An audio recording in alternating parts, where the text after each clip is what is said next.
Chef പിള്ളയുടെ viral recipe ആയിട്ടുള്ള മുളക് അരച്ച മത്തിക്കറിയുടെ റെസിപ്പിയാണ് ഞാൻ ഇന്ന് നിങ്ങളുമായിട്ട് ഷെയർ ചെയ്യുന്നത്. കിടിലൻ എന്ന് പറഞ്ഞ കിടിലൻ. ലൈഫിൽ ഒരു പ്രാവശ്യമെങ്കിലും ഇങ്ങനെയൊന്ന് മത്തിക്കറി വെച്ച് കഴിച്ചു നോക്കണം. മുളക് അരച്ച ഒരു നാടൻ കറിയാണിത്.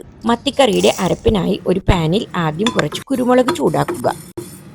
ഇതിലോട്ട് 2 സ്പൂൺ കാശ്മീരി മുളക് പൊടിയോ അല്ലെങ്കിൽ ഞാൻ ചെയ്തിട്ടുള്ളതുപോലെ 1 സ്പൂൺ കാശ്മീരി മുളക് പൊടിയും 1 സ്പൂൺ എരിവുള്ള മുളക് പൊടിയും ചേർക്കാം. പൊടികൾ ചേർക്കുമ്പോൾ തീ ലോ ഫ്ലെയിമിലാക്കി വെക്കണം.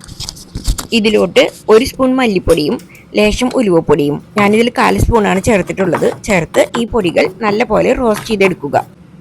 ഈ പൊടികൾ ഇളം ചൂടോടുകൂടെ തന്നെ ഒരു മിക്സിയുടെ ജാറിലേക്ക് മാറ്റുക. ഇതിൽ ലേശം ചുവന്നുള്ളി, ഞാൻ 4 എണ്ണ ചേർത്തിട്ടുള്ളത്. നിങ്ങളുടെ പുളിയുടെ പരുവത്തിനനുസരിച്ച് വാളൻപുളി, ഞാനൊരു നെല്ലിക്ക വലുപ്പത്തിൽ വാളൻപുളി എടുത്തിട്ടുള്ളത്.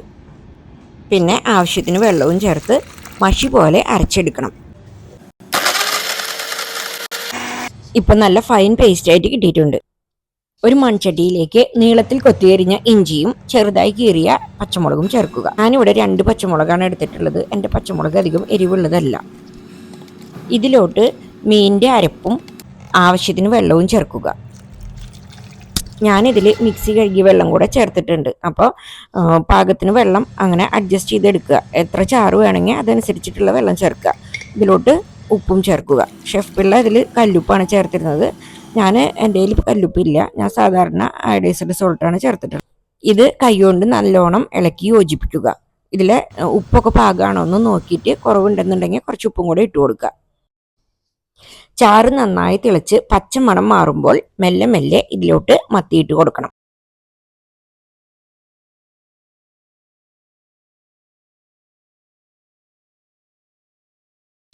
മത്തി ഇട്ടതിന് ശേഷം പിന്നെ ഇത് ഇങ്ങനെ ചുറ്റിച്ചു കൊടുക്കുകയാണ് ചെയ്യുക. പിന്നെ നമ്മൾ കയ്യിൽ വെച്ചിട്ട് ഇളക്കില്ല. നന്നായി തിളച്ച് മീൻ വെന്ത് വരുമ്പോൾ അതിലോട്ട് കുറച്ച് വേപ്പില ചേർത്ത് കൊടുക്കുക.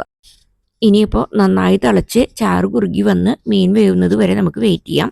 ആവശ്യമുള്ളതിനനുസരിച്ച് മീൻ ചട്ടി ഇടയ്ക്ക് ഇങ്ങനെ ചുറ്റിച്ചു കൊടുക്കുക. ചാറ് കുറുകി മീൻ കറി നല്ല സെറ്റായി വരുമ്പോൾ ഇതിൽ കുറച്ച് പച്ച വെളിച്ചെണ്ണ ചേർത്ത് കൊടുക്കണം. ഞാൻ പച്ച വെളിച്ചെണ്ണ ചേർത്ത് വീഡിയോ പെട്ടെന്ന് മിസ്സായി പോയതാണ്. അപ്പോൾ അത് കാരണമാണ് ഇതിൽ കാണാത്തത്. ഞാനിതിൽ പച്ച വെളിച്ചെണ്ണ ചേർത്ത് കൊടുത്തിരുന്നു. അതിനുശേഷം തീ ഓഫ് ചെയ്ത് മീൻ കറി തണുക്കാനായിട്ട് വെക്കണം.